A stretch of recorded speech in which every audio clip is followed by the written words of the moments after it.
Hello, John. Nick, we're back. Oh, We're back here. we're so nearly there. I've got my black background. I got my white beard, and I've got my red shirt. We're getting we're it's that look. It's that time. It's time to jump into the laboratory and begin the the alchemical reading. the excitement is And it palpable.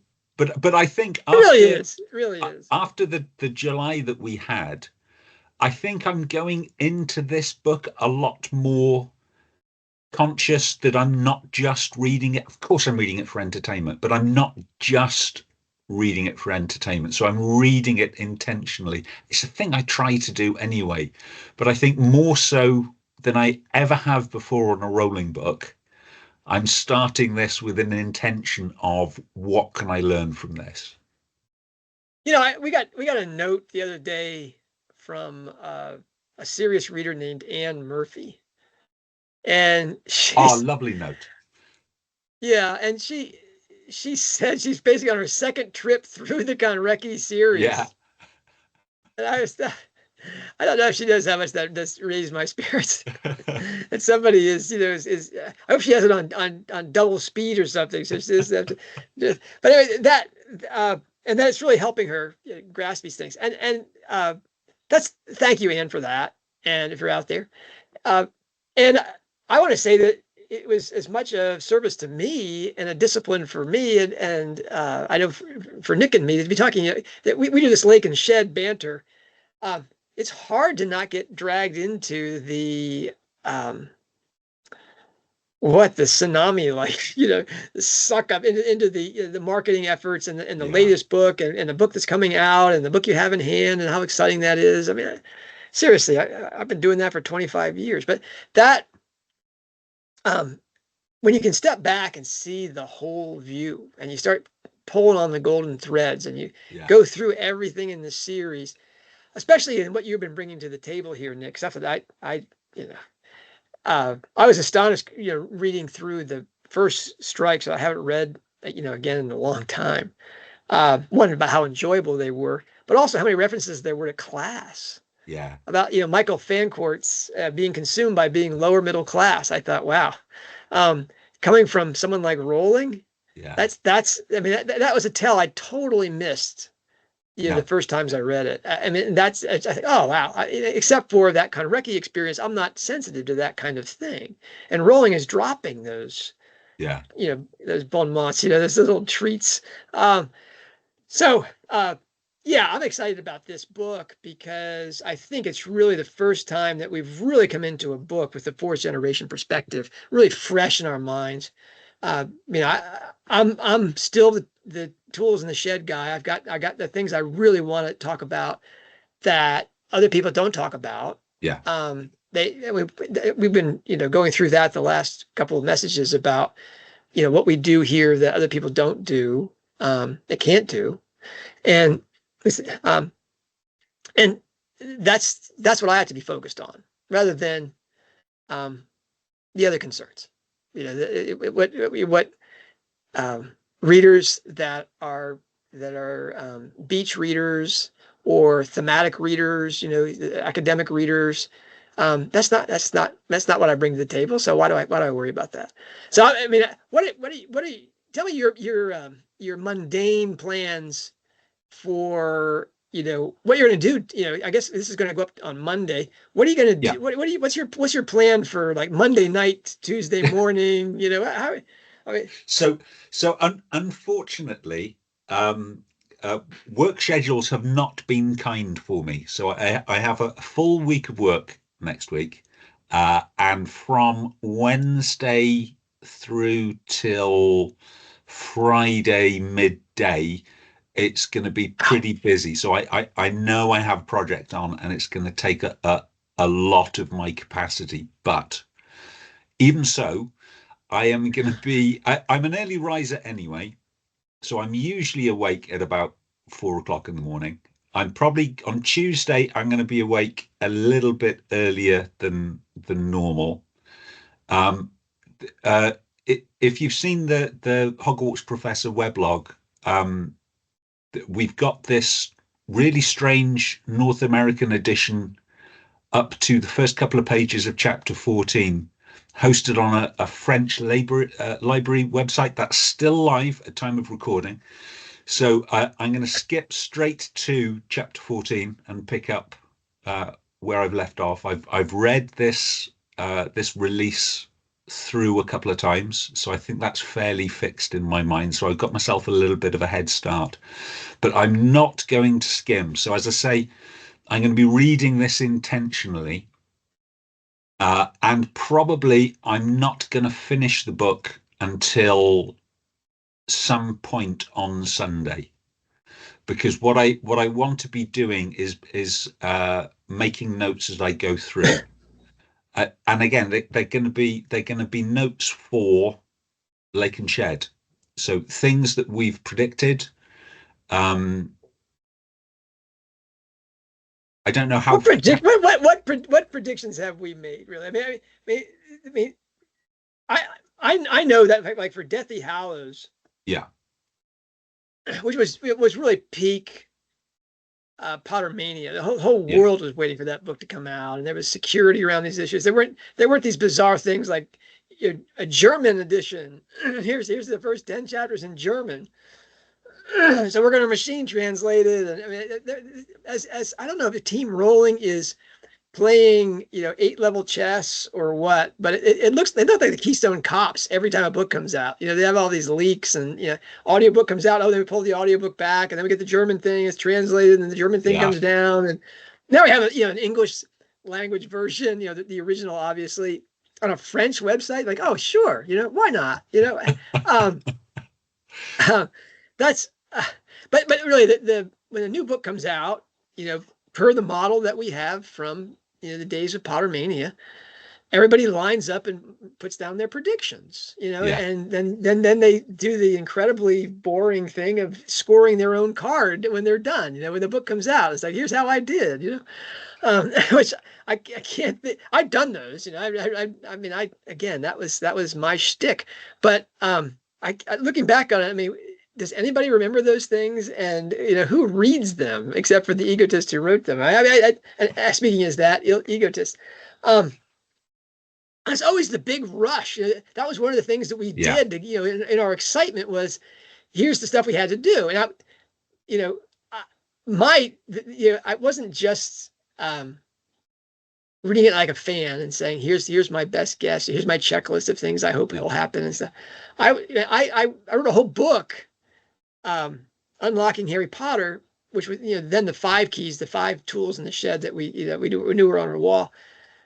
And I said, look, all these predictions and ideas of what's going to happen in the last book are only valuable in so much as you're using these keys, so that you become have more facility with that. And then when she does what she does, which is going to be different than anything we possibly imagined, then you'll still have some facility with the keys, and you'll be able to recognize that and do that. Well, that's the value. But what's fun is I was looking back over the site yesterday to see what predictions we'd made, and there aren't that many, but we made them in 2023. That's when we got, because we were using the tools and making the choices and this and that, and all the stuff about the television program and this and that. Not our thing, and not the stuff that we do. But if it's about the mythology, okay, then there was stuff about the mythology. If there's stuff about the structure, by God, we did structure, and the alchemy and all those things. That's stuff that we do, and making predictions about it. I got some weather report rights in Harry Potter because of the alchemy, but there's no way. There's simply no way that you predict. There's going to be more swans in this one, or there's going to be there's a lot of silver in this one. Like, okay, that's great. I love that, and people are now using those things with as commonplaces. Yeah. They don't talk so much about what an albedo is and what it means, and what kind of character transformation we should recognize in Strike-Robin, because it's this albedo book. But okay, that's going to be that's just as well, because it's not going to be what you think. So those predictions. So you predicted famously, Nick, that it's not only a prediction; it's an interpretation that Charlotte wasn't a suicide. Yes. She was a murder victim. Yes. And I guess the prediction is that will be revealed in the coming books. And so that's a very exciting thing. But I look back and you put up that prediction and how you saw it, and then what support you found in the story for that idea. And the week after that, which it took you 2 or 3 weeks to put that thing up. I was going crazy because I was just like, oh my gosh, this is so good. This is such a catch. Someone else is going to write this thing up, and Nick is going to be, he's going to get the credit for this. And then you wrote the thing up. But all that week or 2 weeks, we were talking like this, privately, and the other moderators on our channel who will not be named.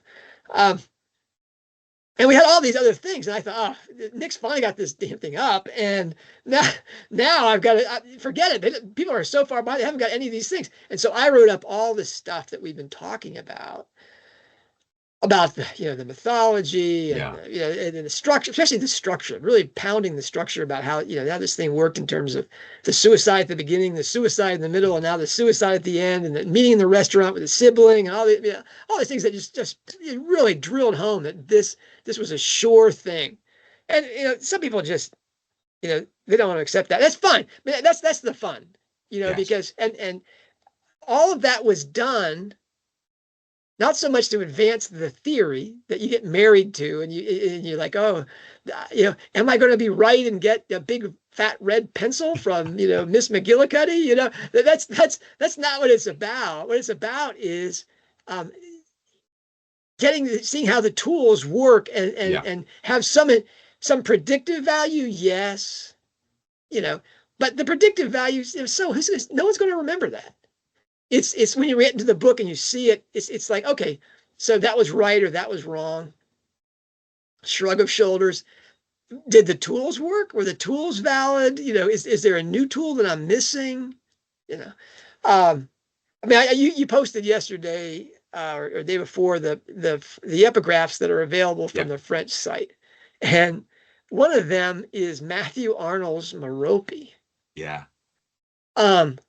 Which, believe me, to a classicist is one of those Merope. I mean, it's definitely 19th century English, consumption with classical story. That this fragment. I mean, there's only like 50 lines of the original, and Matthew Arnold, he's made sure I got all 50 lines in my version of this, and he was working with Moliere's thing and Voltaire's stuff. I mean, it's fascinating just to see that. But even though that's only one epigraph, I think we have to bet that that's going to be one of the mythological templates. So that's very exciting. I've ordered a copy. In fact, I've ordered almost all the epigraph materials. I mean. This Albert Pike stuff about masonry, I'm just like, to a perennialist, Freemasonry is really anathema. Is considered to be trash spirituality and the worst kind of New Age nonsense. No graces, no what the Russians call prelest. Being consumed by your own private ideas and your own secret pathway to God or whatever. But obviously we're going full bore into that in this book. How many we have, 13, 14, 15 epigraphs, yes, from that fragment. We have an epigraph even before the book begins. We have an epigraph for each part and an epigraph for each chapter so far. So we got the lead one from Robert Browning, for the whole book, yes, and then we've got the first part and the second part epigraphs, and then we have 13 chapters, so we got 16 epigraphs or something like that. I had to order a copy of the complete poems of Robert Browning. I was astonished I didn't have one on my shelf, but I mean that was kind of embarrassing. I think I've told you the story about this Oxford Don at the University of Chicago, Paul Wheatley. He was the chairman of the Committee on Social Thought, which if you know anything about the University of Chicago, if there's one power department, it's the Committee on Social Thought, because all the biggest brains from every department are members of the Committee on Social Thought. It's a very big deal. And Paul Wheatley was the chairman. So people like Alan Bloom, who was turned into this giant because of his books about the American mind, that he was one of Wheatley's friends, but he was just another teacher on the committee. He wasn't the chairman. So Wheatley was, he was a fascinating guy, polyglot, Chinese, Arabic, Latin, and Greek, and English, just, able to read and speak those languages. Yeah. He was an Australian whose parents were missionaries in China and in what became Saudi Arabia. And so he arrives at Oxford at like 16 or 17, fluent in Latin, Greek, Chinese, and Arabic, which at that point, I mean, he may have been like, would be 5 people on the planet that had that, that resume, he just arrives. By the way, it's 1938 or 39, and he winds up being drafted, and he was laughing with me because I couldn't drink. I wasn't 21 at one of these sherry hours in his apartment. He was the head of my college house. And he just laughed. He's having a mixed drink of, being a good Australian, he could really knock it back. But anyway, he just laughed and said, Mr. Granger, when I won't do the accent, he says, but by the time I was your age, I had been drunk on 5 continents. And it was true. He got to do these amazing things in Africa as the head of a train, and then they put him on it. They made him at 19 or 20. He was the officer in charge of going over the Himalayas, the hump supplying the nationalist Chinese. Because he could talk to the people on the ground in northern India in Arabic, and then fly over the hump and talk to the Chinese and go back and forth and all these things. I was just like, wow, is this for real? Anyway, Paul Wheatley, I came in one day and I was carrying my Oxford edition of Propertius, and it was way, way beyond me. I could not read Propertius without a trot. And even with a trot, I was really struggling with it. And I think I've told you this story. He grabs the book and he just starts, he's got the book in his hand, but it's closed. And he's just reeling off Propertian, pieces. And I'm just, is this for real? Does this guy exist? And he passes me the book back. He says, oh, I love Propertius. He said, really the only 2 poets worth reading, and this is something that only someone like Paul Whitney could say because he's read everything. He says the only 2 poets worth reading are Propertius and Robert Browning. And I remember thinking, well, I think I have a better chance with Robert Browning. I'm never going to be able to get the facility in Latin to read Propertius. I mean, I haven't read Robert Browning. No.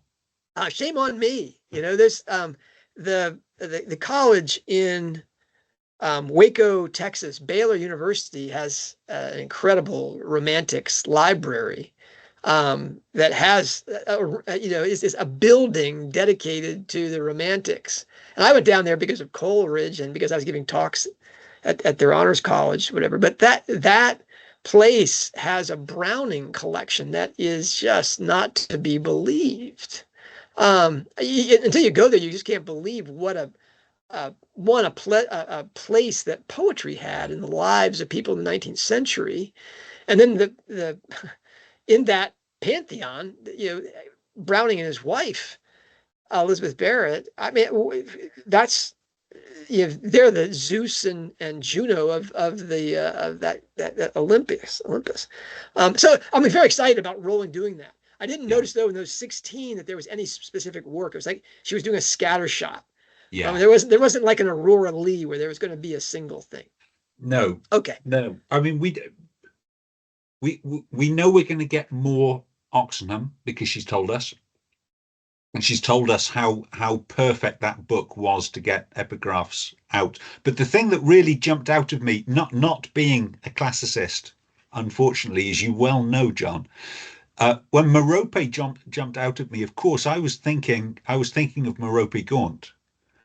And I'm wondering, not being familiar with the piece. That's so funny. That's the first I thought. Oh, that's too funny. Anyway, I mean, that's too funny. I mean, go on. Excuse me. I'm just. Well, I'm wondering if there are. Could she have got the name from the work, or did she find out the name the work because she'd already used the name? Are there any reflections of the Gaunt story in the work, or Well, we're gonna find out. yeah, That's um, the the Gaunt. I think is from Vanity Fair, Thackeray's book. yeah, But yeah, Merope. That's I think I listened. Barrett Hardy wrote a long thing about Merope. I didn't even search my own website, to see what, yeah, Merope, whatever. I was just reading the Matthew Arnold stuff, which is yeah, um, yeah, florid and verbose is so characteristic of everything in 19th century English. We've been our language has been so dumbed down and narrowed and emasculated. It's just this doesn't have any of the tension and the subtext yeah, and the so but it's exhausting to go back and try to read that now because you're used to reading Twitter you know epigraphs. yeah. Anyway, I've been doing that. I've been reading Matthew Arnold and totally missed the Merope Gaunt piece. Even though that's the foundation crime and Yeah. of the entire Hogwarts series. Anyway, that's funny because and then that's what's it's funny in a self-deprecating way. It's humiliating that uh, that I'm so consumed with the tools, I went right into the mythological thing. Like, okay, this is going to be the template. Because we've already got the Castor and Pollux, we've got the Yeah. Leader and the Swan, we've got the Artemis and the Fury to Sesame. That we've got all these mythological pieces. Oh, here's a new one for this next 3 books. We got a new one. It's Merope. Went right into that. Woo! I mean, and that's I guess that's a sobering uh, you know, mirror reflection is to say, don't get consumed by the tools. Every instance of silver doesn't have to be an Albedo moment. Every swan, it almost certainly is, but don't go there. I mean, for example, Troubled Blood, was a Negretto book, Yeah. but it was really wet. Yeah. It was Yeah. flooding all over the place there. So you're like, oh gosh, if every rainstorm is an Albedo, what's going on here? So yeah, it's we were talking about how you're reading the book. So you're going to be making notes while you're reading. Yeah. How do you do that? Are you going to do it with pen and paper? Are you going to do it with pictures? What are you going to do with this? No, one of the nice things with electronic books is you can highlight text. You can add a note to it. If you're busy, you can add a voice note to it. It's searchable. There are some annoying things too. What's really good with a writer like Rowling, who has a very wide vocabulary, is if I come to a word that I'm not familiar with or I'm not really sure in what sense it's being used, you can highlight it and it takes you straight to really a very good dictionary. Um, and I know with print books, I'm always weighing up. Do I put the book down and find a dictionary, or do I carry on and assume I can make sense of it because of the context? You got to have that monster dictionary open, Nick. You got to have it right next to you. Yeah, I've got this Nabokov dictionary over here this dictionary can be used. I mean, I should register it as a weapon because if you drop it on somebody from any height, they're dead. This is not knocked No. unconscious. This is we, destroyed. we used to have, and I don't think we have it anymore. I think it went out because we've all gone electronic. But we used to have a shorter Oxford Dictionary, and the shorter Oxford Dictionary was seriously weighty. I mean, the full Oxford Dictionary is several library shelves long. This was the shorter, but still quite a big tome.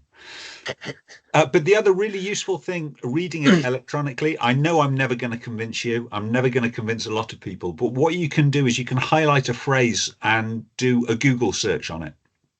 So if it's a quote you're not familiar with, you can Google search it. If it's in Latin and you don't happen to know very much Latin, then you can translate it as you're reading through. Come on, they always. I mean, it's pretty rare and really. She'll put some French in there, I think, without translating, but she won't do that with Latin. She'll always provide a translation in Latin. Uh, there Oh no, no, there's some particularly rude ones she hasn't. that's right. That's Yeah, right. Chisel's attack yeah. Catullus. He doesn't translate. No, that's good. Good choice. Good choice, Joe. Or maybe that was her editor. We really don't need to go there. Uh, I get it. I mean, it's a convenience. But there's, I mean, the codex. I'm gonna make a little pitch here for reading the book Yeah. rather than the digital version. Is that it's a chiastic structure. It has opposing pages, and so you're holding an artifact of the structure that you're dealing with, and that this opposition, front and back, even if unless you're in Japan, of course, you're doing it. Their forward is our backwards, but that codex experience is edifying. Oh, you have, yeah, It's you have convinced me. Ever since you marched me to a bookshop to pick up the physical copy of the Ink Black Heart, I did I've not march him to a bookshop. I did not march him to a bookshop. Since then I've always ordered a physical copy as well. So I have a physical copy, but knowing the postal service in South Wales, I'm probably not going to get that until the evening on Tuesday. So at least at kickoff, and probably for most of my reading, because I'll be snatching sort of coffee breaks in work as well. I'll be using my tablet to read. It will be funny. Just I know you're very busy this week. I mean, I'm working Wednesday and Thursday, which is not my not my preference. I certainly didn't plan that very well, did I? But the you're going to be reading the book electronically. Yeah. I assume from the moment it drops, Yes. and your codex version is coming later in the day, and you'll have the Audible book sometime in the morning. Yeah. If it's like previous drops, so you'll be listening to that on your drive home. I hope you won't be reading the codex or your electronic version while you're driving. No. I won't. I tried. I've tried doing a print and Audible sort of mix and match on a book, and it just confuses me. So I have an Audible book. So when I'm walking and I'm driving, I'll be listening to my Audible book, but it won't be the Hallmarked Man. That'll be my first reread. So when I finish the book, and I'll be checking my notes, and we'll be talking, and then I'll start the Audible book. And that's a great opportunity for on the very mundane level. I never guess who did it. On the last book, I even forgot I was reading a mystery at one point. So that's a great way of me pretending then to be an intelligent reader and picking up all those clues I missed for my second read through. Okay. And again, that's a great way of talking about structure.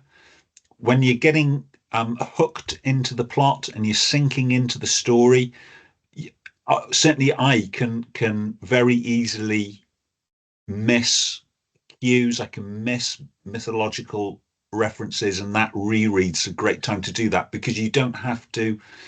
It's easier to stand back a little bit on your second read through.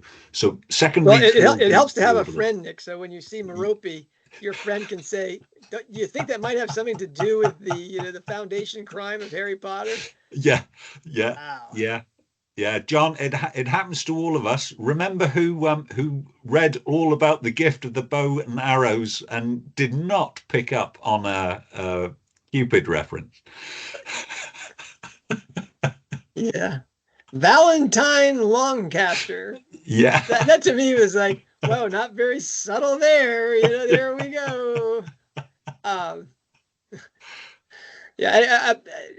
So you hope to, yeah, by picking your moments. I mean, Yeah. it's funny that neither one of us can just totally devote ourselves to this week. No. We're not independently wealthy Yeah.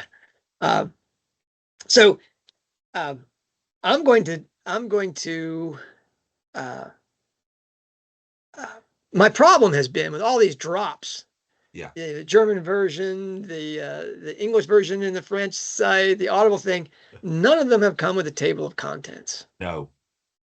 And so maybe somebody out there has got some access to this, but I don't know how many parts there are. I'm going to assume there are 9 because it's so long, and I don't know how many chapters there are. She's told us, when she was near the finish, we were at how many chapters was it, 170 or something? How many Yeah. chapters was I it? Was don't that? know. It's a huge number though. I remember it. Yeah. And so, what I'm probably going to do today, tomorrow, is take my pieces of paper. You've seen Yeah. this, Nick. I'm gonna take Yeah. the big piece of paper together, and maybe not. For the first 9 circles, I think I might just do this on just a large piece of paper. Yeah. Um, not 8 by 11, maybe 11 by 14. The bigger piece of paper, and draw the circle on it. So I have the circles already drawn. So I have the mechanical piece done. We have the first part. I know how many chapters there are in the first part. I can start to do that one. Um, and then I'm going to have, like, for this book, it's so large and there's so many chapters. I'm going to have a giant piece of, several pieces of paper taped together, Yeah. draw a giant circle on it, and then wait to find out how many chapters there are. You've seen this. You draw the circle and then you have to make spaces so they're roughly the same size all the way around the circle for each chapter. And then what I'll do when I start to read it, because I will get my book. I don't know what time on Tuesday my book's going to arrive.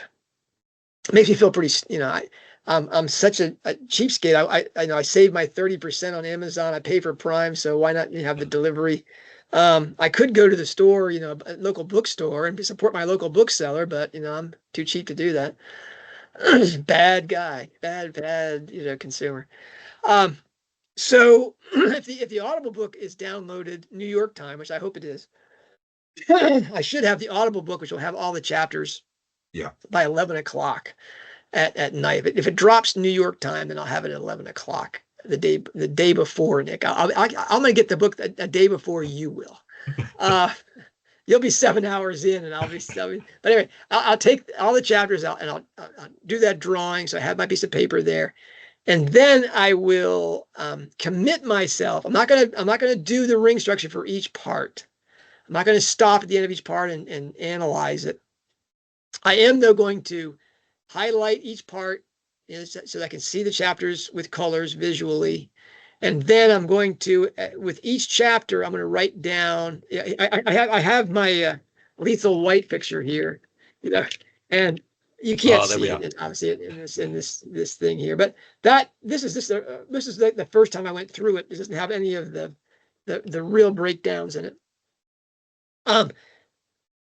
I have with R and S for Robin and Strike, and where they are, so that when I need to come back and find a passage, I know what I'm looking for. I Yes. can just go up and down the chapters and find it quickly and access it that And, way. and we know Um, Rowling does this when she's writing. So the Robin chapters and the Strike chapters have a different, and the Robin and Strike chapters have a different color code oh, in her plan. um, I I'm not gonna. I did that with Troubled Blood because boy did I work Troubled Blood structure. Oh, Because of again, the if anyone hasn't read that, go and look on the Substack site. It is No, you're talking about Running Grave. I'm talking about a Troubled running Blood because grave. I Yeah, did yeah, the astrological structure for yeah, Troubled Blood. I still haven't done. Yeah, forget the Abyss of Ink Black Heart that I haven't done, but the Troubled Blood stuff. I'm not sure. I did. I went through that part by part, hoping to yeah, crack the crime and talk about vanity reading. nobody reads that stuff anymore. There's a lot of stuff inside those things about the tarot cards and all these things, but you have Yeah. to go through so much dross about me trying to figure out who did it. Um, gosh, even I wrote the stuff and I don't want to read that stuff. Anyway, so I'm not going to do that this time. I'm going to read it, make my notes so I have my reference text, and I'm going to have 7 pieces of paper on the side.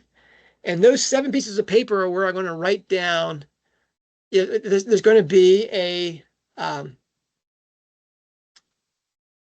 mythological thing. So I can write Merope on the top of it, and then I'll have a note too saying, "See, Half-Blood Prince." Or talk to Nick about what that actually means. Forget Matthew Arnold. So yeah, this is right up there with Trelawney and McGonagall, Nick. This is gosh. The Dean of Harry Potter Scholars doesn't think of Merope gone. Wow. Anyway, that so I'm gonna have 7 pieces of paper, Yeah. and I haven't made these pieces of paper, so let me go through with the 7 pieces. One is going to be mythology and the mythological templates. I'll be looking for things like, and we know that already that I can't no spoilers in this, right? Yeah. So yeah, there'll be Cupid references and these kind of things. And I want to, be sensitive to that and write down the page numbers. I'm not going to do the full quotation. I'm just write the page numbers down so I can find them quickly afterwards. Yeah. It's going to be alchemical references, everything that we expect in this book, which, we're assuming, on the strike extended play theory that the last 6 books are going to be the 3 stages with a sort of a male and female version of the last 3 stages. I guess I'll have to put strike extended play down below for people that have missed that. That this is going to be the second Albedo novel, and what that will mean, and whether it's relatively, I say masculine and feminine. This is definitely a gender issue, not a sex issue. This is more like expansion and contraction. Yeah. This is more of an yin and yang thing than it is masculine and feminine the way we understand those words. Basically, this is the great poverty of English as a language, is that it's not an inflected language. So you don't have this constant reference to those qualities that are nominally they're called masculine, feminine, and neuter, where we think of neuter as the weak part of the trios is it's sort of like your dog's been fixed, it's been neutered. It's not masculine or feminine. It's lesser than. When at least in Latin and Greek, which are the languages I studied the most, the neuter thing is the resolution of masculine and feminine. It's really the things that are neuter are much more important. Anyway, so that we don't have that in English, but you can work at getting that masculine feminine perspective, that yin and yang perspective, because that's especially for Christianity, that's Palamite theology. That's God and his transcendence and his immanence. Everything reflects that polarity without duality in the world. That's why we have sexes, is because we're icons of God's transcendence and immanence. And your language should reflect that, because that's your speech, your interior logos exteriorizing itself. That should reflect that. English does not. So we have that. We're talking about the worst possible language, but sort of the end times language is when all those things become invisible. Your brain doesn't work right. But I'm going to be making notes about those things, especially because that's what Robin and Strike really are. Robin and Strike are soul and spirit. The angel person is not only just male and female, but the angel person has a soul with a spiritual aspect, this nomadic faculty. And that's what Shakespeare uses twins and and couples to show that spiritual dynamic. That's the psychomachia. That's going to be a page 2, Nick. We're going to have the soul struggle, which is going to be how Strike now is the soul in pursuit of his beloved, And it's very much like Cupid's pursuit of Psyche after Psyche's gone through her trials. Um, Psyche in a way is, and obviously Rowling, Robin is not only, what part of the Castor and Pollux room, and she's the driver and she's the human side of things, but she's the psyche, she's the psychologist. Yeah. Strike lovingly always refers to her as the soul person. And he's, the son of Zeus, he's the son of Johnny Rokeby, and he's this transcendent figure that always figures out the crime. So I'll be looking for the psychomachia about their relationship and how that works. I like everybody else. I'll be like, oh, is he gonna be able to get Murphy out of the picture or whatever? Always remember that Murphy's name, Murphy means sea warrior, and it's one of the sons of Neptune that kills Castor and Pollux. Don't ever be counting Murphy out. He's never, until he's dead, he is not out of the picture, right? I mean, this is the mythological thing says, wow, Murphy is one dangerous dude, but if I can't have Robin, nobody can have Robin. So anyway, so there's that. So we've got literary alchemy, we've got psychomachia. We've got the structure. Obviously, I'll be charting the structure independently of that. And that's something I'll come back to really to do that. What else have we got, Nick? What other tools are on the wall here? Structure, alchemy, psychomachia, mythology. It's great. I need to actually sit down with my website and find out the tools that are on the wall. We'll definitely be talking about. You've mentioned alchemy. Yeah, we're talking about ghosts too. I think that, that almost every book in the Strike series has this Potos Tauranos in Russian. For all the Russians out there, forgive me for butchering that. It's really otherworldliness. And Rowling, like her hero Nabokov, always has this just out of sight, just out of your ability to see it. This psychic realm where those we loved are still with us. So we can expect that there'll be ghosts in this book. It'll either be the murder victim or someone close to Strike who has died, but you'll have to be sensitive to those things as you go through it. Even in the first time, you're not going to get them all. This is like, you can't take Rowling's bag and turn it upside down and get all the candies out. She's got some sort of sticking charm that's always stuck at the bottom of the bag. And that's her intention. That's her intention. She wants you on the. She likes rereaders. She wants you on the third time you read it, the fourth time you read it, to always pick up just something a little bit new. Yeah, well, we're gonna get that. There's going to be. What else have we got, Nick? Anyway, I'm going to have 7 pieces of paper. I'm not even sure what's going to be on them yet, but it's going to be the tools in the shed, and I'll be going through it looking for that stuff. That will be we're going to basically have a week off in terms of posting. There'll probably be a gaffes page. I really still am astonished. During my reread, like, did she really what? You're just like these. And I'm not a really good gaff catcher. I don't have the magisterial command of Strike canon and the timeline and all those things. I mean, there are scientific readers that are really good at that stuff.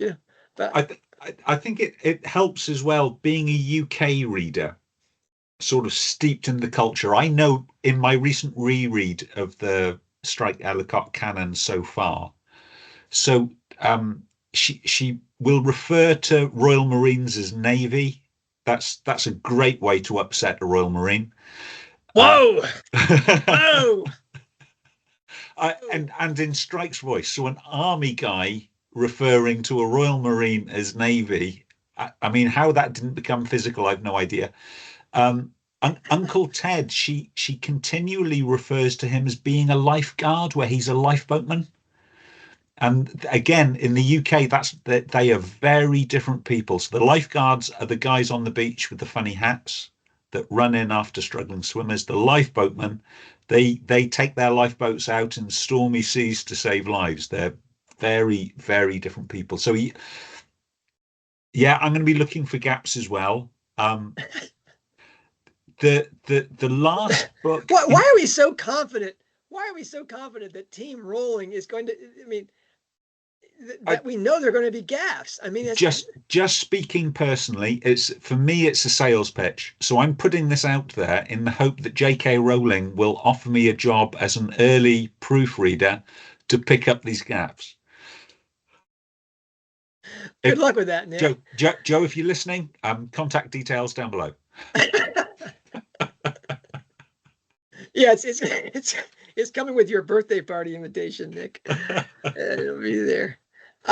Yeah, one of the things I'll be looking for, of course, are golden threads. Yeah.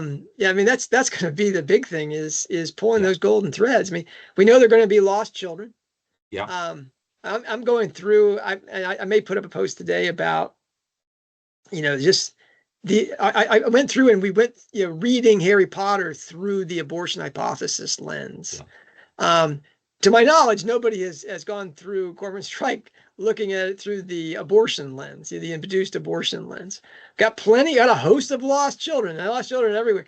Yeah. And I get it. The lost children thread is, if people are going to be different and exotic, where are they going to get that exotic nature effect, except for the fact they got an unhappy childhood? There's going to be, that's kind of a given in human life is the Freudian family romance, as Camille Paglia says it.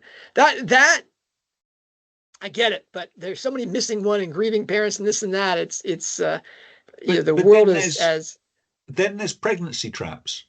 Something that once it's pointed out to you is so unusual and so persistent that once you see it, it almost comes across as odd, the frequency that it comes up. And anything to do with anybody who becomes pregnant now in one of Rowling's books, after you've done the pregnancy trap review of everything she's written, and surveyed it, now anybody's pregnant, you're like, whoa, who decided that was a good idea?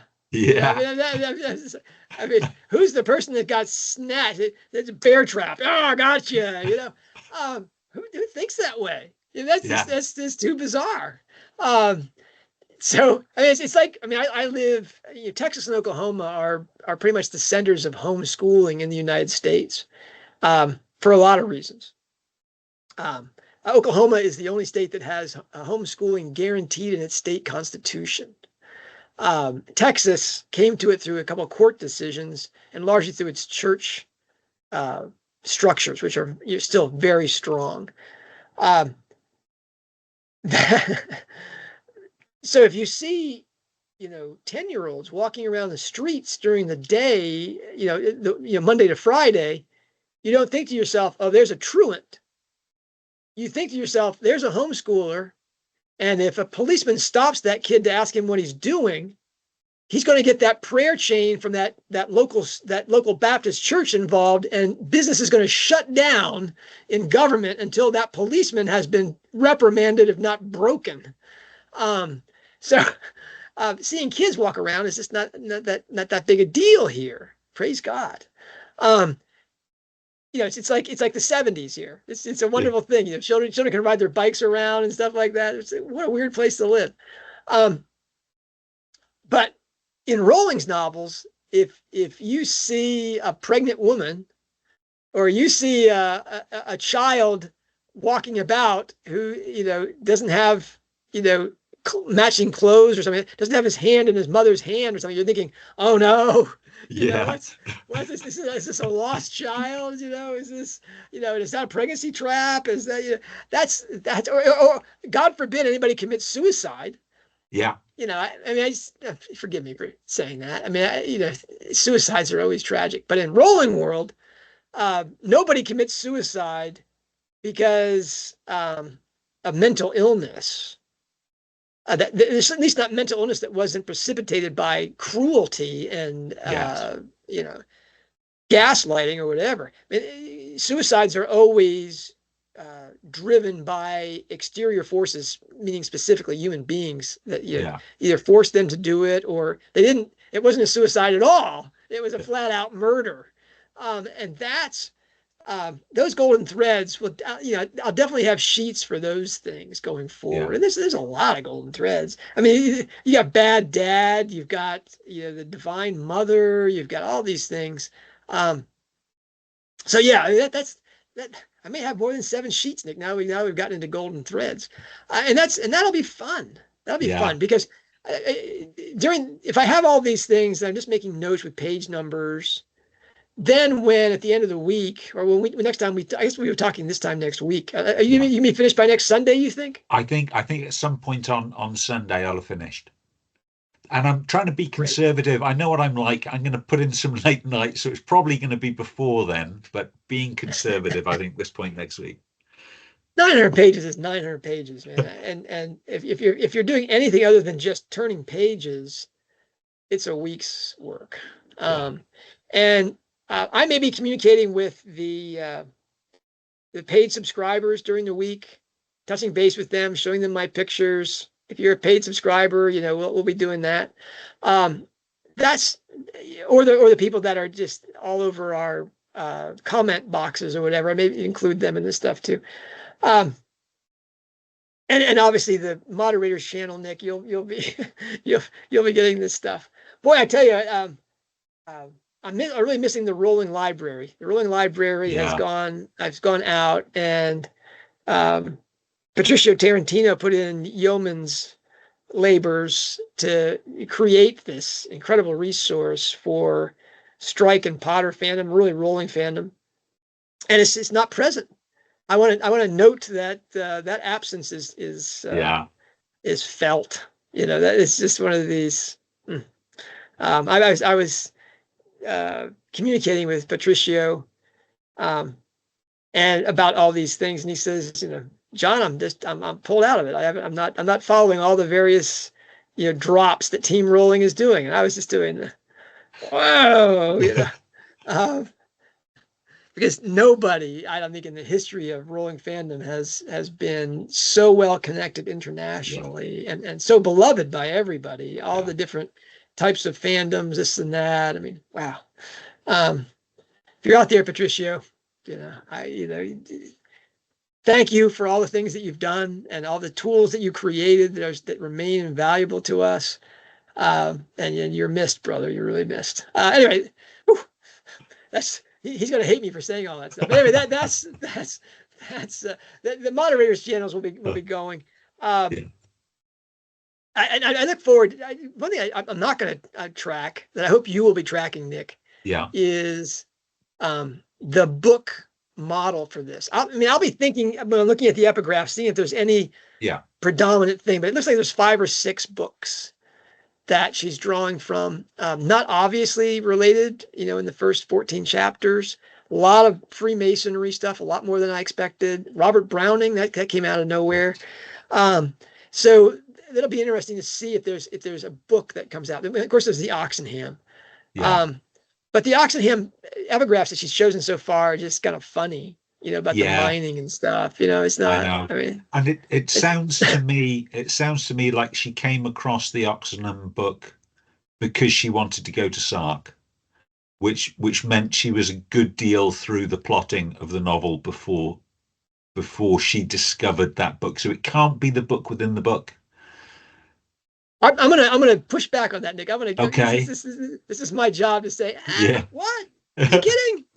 I'm gonna, again, I have no reasoning to believe this, but the fact that Oxingham's daughter, Oxingham is a pseudonym, but Oxingham's daughter, who also I think used that pseudonym, wrote these children's books Yeah. for 50, 60 years. Yeah. There's 38 of them or something. And there's just an incredible shelf of these. They're almost all girls' novels, right? They're Yeah. school girl novels. And one main big series, I think, the Abbey books. That's right. And I'm wondering if Rowling didn't, that her library didn't have those books, and so she plowed through them. I mean, I did the Hardy Boys, and there's a lot more than 38 of those. Yeah. And that that may have been where she really got her idea for serial fiction, and because of her Oxenham thing, which she's never mentioned. So this No. is there's no evidence of this at all. No. Everybody out there rolling their eyeballs, I get it, but if she did read the Abbey series, which is fascinating because it'd be a church schoolgirl thing. There's a lot Yeah. of stuff going on in there, right? Then maybe she came across the dad's work during that period, and she's been wanting to do something with the Oxenham books since she was a young woman. Because believe me, Oxenham sales I'm sure are way, way up, Nick. The Sark novels or whatever. Well, And, they're out of copyright now. I mean, yeah. hence the reason why free electronic copies are readily available. Yeah, I mean, I've got a codex version of the book. I'm looking around here to see if it's handy, but it's not. And it's not heavy reading. The No, characters are engaging. It's melodrama as much as anything else. And I don't think there's a lot of alchemical freight in here, but it was a fun read, and I look forward to seeing what she does with it. It's not Robert Browning, Nick. no, No, it's certainly not. It's a good sort of romantic adventure story. It's very atmospherically written. So anyone who's sort of familiar with the UK coastline, as I am a little bit, the sort of a little bit. descriptive powers of the rocks and the rock pools and the sea life and the it is very well done. It makes you want to go down the beach again. For me, it was a Robert Louis Stevenson throwback. Yeah, That whole adventure on the rock and his isolation there, and the finding caves and all those things. That to me was it was kidnapped. yeah, There's that scene where where the hero of the story, the young hero, and his crazy French Scottish, I want to call him a pirate, but he's a brigand, and they're stuck on a rock, and the Brits are running around underneath the rock trying to figure out where they are. It's like, oh wow, here we are, and that's the dead center of Kidnapped, yeah. is this circular rock, and they're all running around it, and we get something like that in what's the title of the book, Nick? Made of the Silver Sea. I mean, Made in the Silver Sea. Oxenham himself, he actually calls back to Alexander Selkirk and Robinson Crusoe, because there's some of that as well about the sort of siege mentality of the hold up fugitive battle plans and yeah, there's very much of that in there. It is high adventure, but with romance. Yeah, definitely the relationship between the hero and the heroine and the stuff, and how she saves his life. I Yeah, mean, she's basically saving his life again and again and again, yeah, and that's fun. I can see where Robin. Wow, there's a yeah, Freudian moment there. Is that Rowling as a young woman would really have loved this Maid of the Silver Sea. yeah, I mean, she's not your typical oh, please save me. Oh, she's not being tied to the tracks and being saved by Dudley Do-Right in this book. Dudley Do-Right is the guy tied to the tracks, and she's yeah. constantly untying him. So that so it's a good read. It's a fun read. Again, it's not Robert Browning.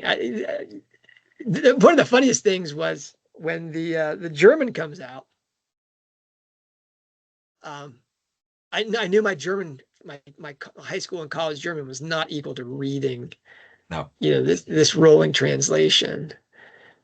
But the Robert Browning quote is there, and it gave you the source for it. So I thought, well, my German's probably good enough that I can go into this and figure out which of the stanzas that it is, because this is the epigraph for the whole book. This is a really yeah, critical, piece for what Rowling is trying to say here. And I was astonished. Robert Browning, here we go. And I think I did. I think it's the second stanza of the poem that's referenced. But it was hard. Yeah. It was like, wow, is that really a translation, or is that kind of a free will? I mean, it's just like, here's what I think Browning meant, and so I'm gonna. But I was like, whoa. But the best part about that is that you sent me a machine translation that a friend sent to you or whatever. And so there we had Robert Browning, one of the most difficult and profound, poets. I should say profound popular poets. I mean, he had a real popular base. This isn't this isn't the metaphysical poets. Anyways, so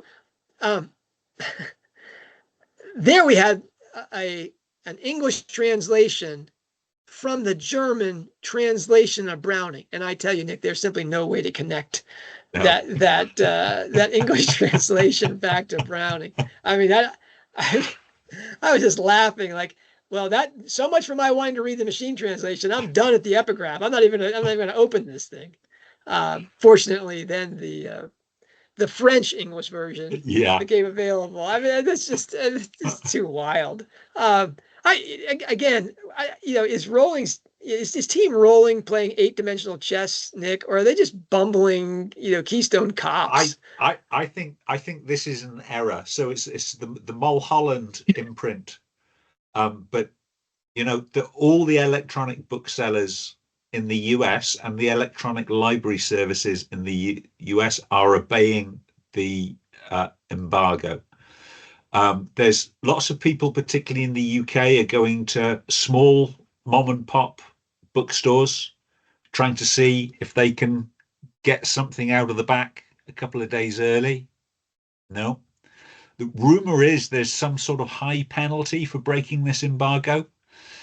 So the just people are not doing it. They're not getting. I think I've seen one photographic evidence of an early copy that somebody's got, and they're not saying where they got it from. So I think this French, which is why I'm surprised now Sunday night here in the UK. I'm surprised it's still up. I think this is a genuine error. I don't think this was supposed to go up.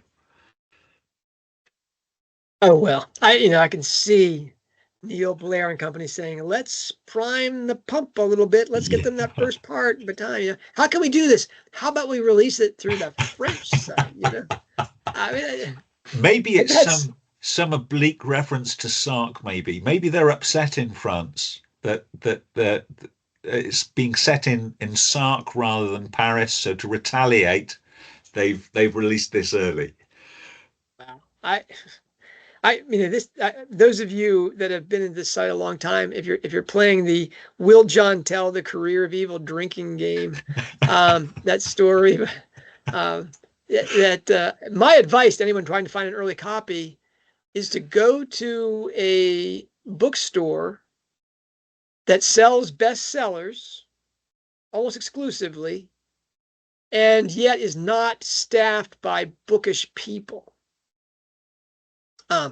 And so I would go to bus stations and to airports. That was my success. I was flying to a Harry Potter conference at Chestnut Hill when Career of Evil came out, and I went into the newspaper stand type store inside every airport, and in our wonderful airport here at Oklahoma City, Will Rogers World Airport. Can't say it's international because it doesn't have any flights international. They connect to the world. They connect to the world, though. I thought you were going to stop at flights there, John. It doesn't have any flights. Well, you might as well. I mean, you're driving to this airport and you see the Amelia Earhart Women in Aviation Museum on one side, and then you get to the Will Rogers World Airport, and you're like, these are all famous pilots who or passengers who died in airplane crashes. Why would you name your airport after? Now, Will Rogers is really a giant here in Oklahoma for obvious reasons, but it's still one of these. The guy died in an airplane crash. You name the bus station after him. Don't name the airport after him. Anyway, I was in the airport. I went to get a newspaper or a magazine, and there it was, Career of Evil, Robert Galbraith. And I thought, these people don't know who Robert Galbraith is. They don't know that that's J.K. Rowling. It's not on the cover. It's in the flaps, but it's not on the cover. Author of best-selling Cuckoo's Calling. Well, they don't know what that is either. So I bought a copy. Took it with me to the conference, and everybody there was just, Did you you buy got me a a copy, copy? John? Really? That was the thing, was you bought one copy knowing you were coming to this conference? I thought, well, it'd be kind of gross if I bought 6. I mean, the person might be People would alerted to ask the fact. questions, yeah. Guys, they're like, why are you buying 6 copies? Oh, well, I have this vision issue. No. But I did get one more when I came home, because I realized that my children were going to be strangling me to get their hands on this thing. And so I had Career of Evil 2 or 3 days in advance. But yeah, if you're looking for that accessible copy, don't go to a bookstore. Don't go to any place where people know about books. Go to a place that's staffed by a circulating number of workers that would just work at that place, and that they won't recognize that, because especially it's that maybe why we know they moved the date up, because there's a Dan Brown book coming out. Yeah, I believe so. A week afterwards, and so they moved the Yeah. date up. But another reason is because they may have wanted bookstores in these places put their things out on the beginning of the month. So only the 1st would this thing be available, if they brought the things out from the back. I expect that we'll see a lot more copies of the book tomorrow on the 1st than we see today. Well, this video has to go on up on the Substack on Monday. That's tomorrow as we're recording it, because nobody's going to be watching this on Tuesday. So that's what I'm going to be doing tomorrow. John, you're going to be traveling to Oklahoma City Airport to check out the bookshop.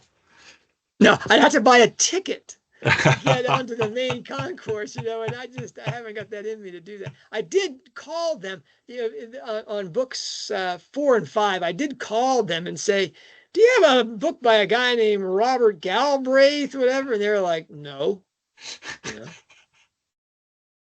Not book people.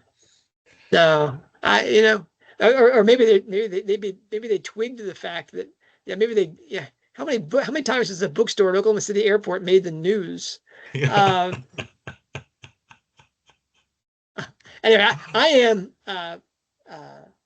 looking forward to a week away from posting and doing these things, and the intense reading I've been going through, trying to do a reread in this last week.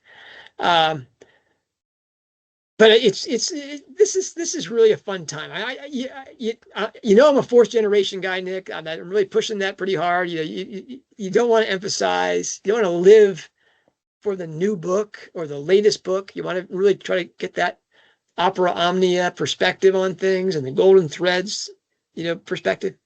But if you have that perspective, you can really enjoy the new book experience. It's not like a mania.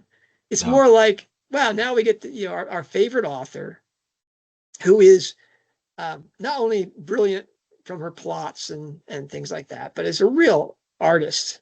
It really delivers challenging meaning inside her books, and really an imaginative experience, which is transformative. You don't have those tools on your shed wall unless you're aiming at really some pretty high prizes. And to be part of the fandom community that treasures this really like a providential gift in the 21st century, to have an author using these kind of tools, and it's having fun. Yeah. All the stuff about the parallel series things. I mean, maybe that's going to show itself in the last book. All of a sudden, we're going to have Harry Potter characters walk into the book or something. Something weird. That just seems to have been something that Rowling did for grins and giggles. Yeah. For her serious readers in the fandom. That's that, and things like the ghosts and the alchemy and the structure stuff, which is invisible to even the most serious fans, will not be charting the book. They're consumed by charting the series, which we don't have all the books in this series, so that's No. kind of like, okay, knock yourself out. But I mean, until you have the last book, you're not going to know what the real connections are. So that's great. But you know, we do have we know that the books are those structures as well. You know, it'd be great if somebody else would be charting the structure independently of our efforts here, so that we could compare them to see if this Yeah. is not just, you know, the obsessed, you know, one note wonder here. You know, I don't do orchestras. I just play the same note on, you know, the same chord on my guitar again and again and again. If somebody else would, you know, take this thing apart and chart the chapter sets and the parts and say, okay, here's how that works, and we can see where we see the same things or where we don't. That would be fun. Yeah, maybe Aurora, Ed Shardlow, all you people out there, you know, Kathleen O'Connor. But Kathleen, I want you to know that comment you put up about the artwork inside the works of J.K. Rowling. In my reread, not only for the Conrecki, but for you know, getting up to speed on Strike again, I thought repeatedly of you. I thought we really do need to do the Yeah. golden thread of the artwork.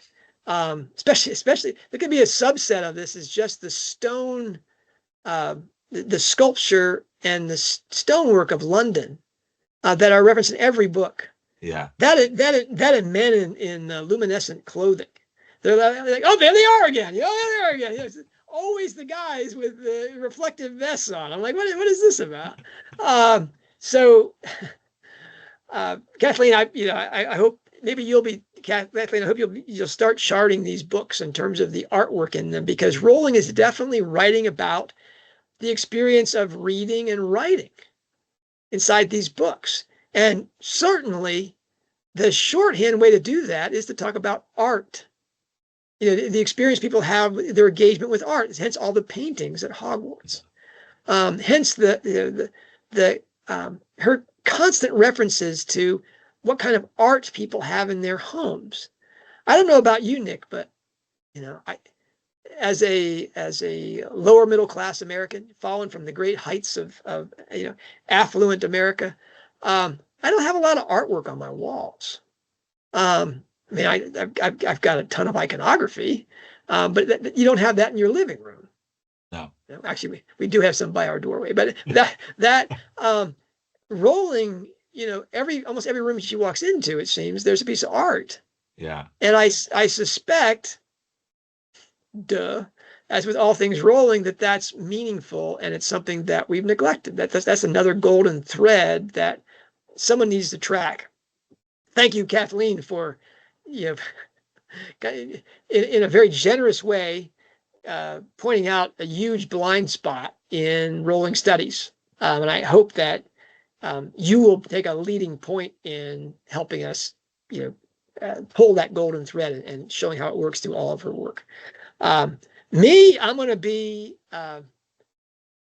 excited about the golden threads we already have. I'm not going to put the artwork thing on this one. I have folded down every page as I go through Strike again. You know, oh, there's another piece of art. You know, Kathleen, this is for you. We're going to track this thing. It's an exciting time, Nick, to be in Rowling studies. You know, certainly, you know, the lost child and the induced abortion hypothesis, as much as it's generated other explanations for the lost child, that's a big deal. I'm sorry if people think that I'm married to the idea and my ego rides on that coming true. You know, I think it's the challenging point to take to have people look at these books differently and think about Rowling's priority as a writer, the springs in her lake. And if it pans out, it'll be like Scaroscope was after Deathly Hallows came out. Nobody remembers Scaroscope. I shouldn't say that. Some people that like to laugh at my speculations, they remember Scaroscope.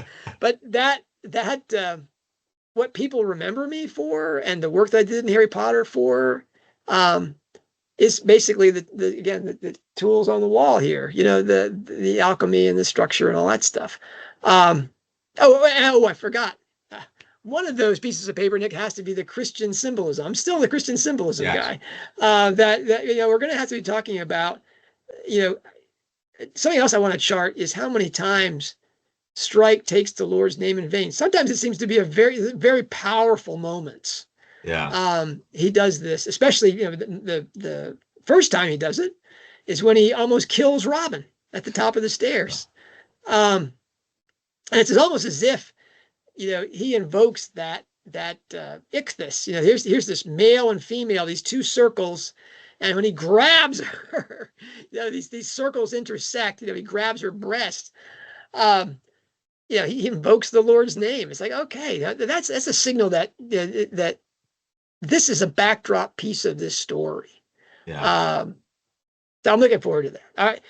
Well, the next time we talk, or the next time we drop a video of us talking anyway, pretty much all of the serious strikers, the guys like us that are itching to get their hands on the copy as soon as they can, will have completed their read. So I'm excited.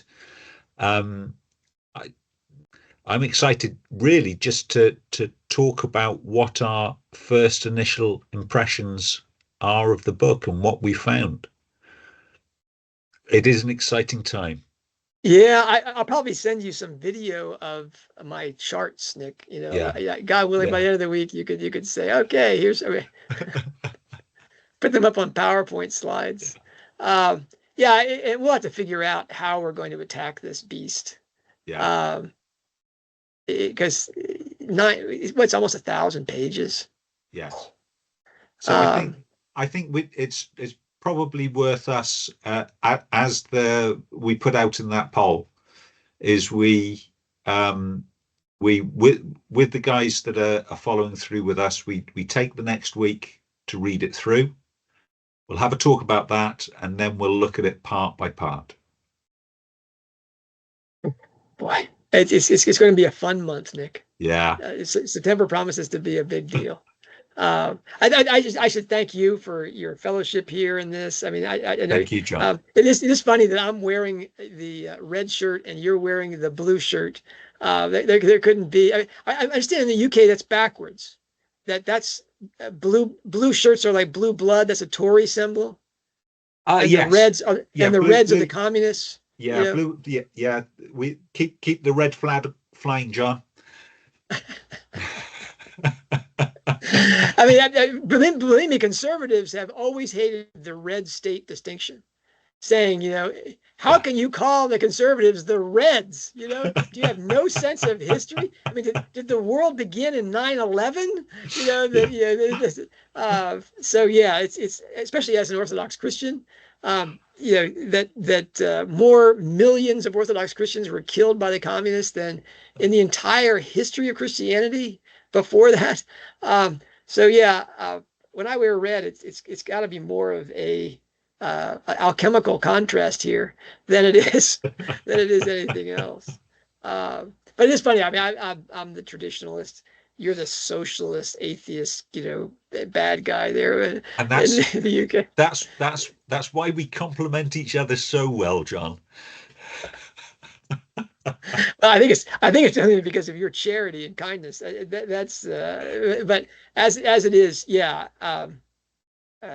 This partnership has been certainly one of the peak experiences of my life as a Rowling, part of the Royal Society of Rowling Readers or whatever. Someday we'll have to have that ceremony, Nick, when you're inducted into the third degree or whatever. Shouldn't the Royal Society of Rowling Readers be organized like Freemasonry? Shouldn't there be I think maybe a little bit of homework for you there, John. You need to come up with the ceremonies and the scary threats if we ever break our vows. Wow. Yeah, I'm not looking forward to learning more about Freemasonry, frankly, but I do look forward to seeing what Rowling does with it. Yeah. For all of you out there that are readers, we wish I know I speak for Nick, and that we wish you a fun first read. Yeah. And that we hope that you'll join us here next week. Yep. Same bat time, same bat channel, and we'll be talking about the Hallmarked Man.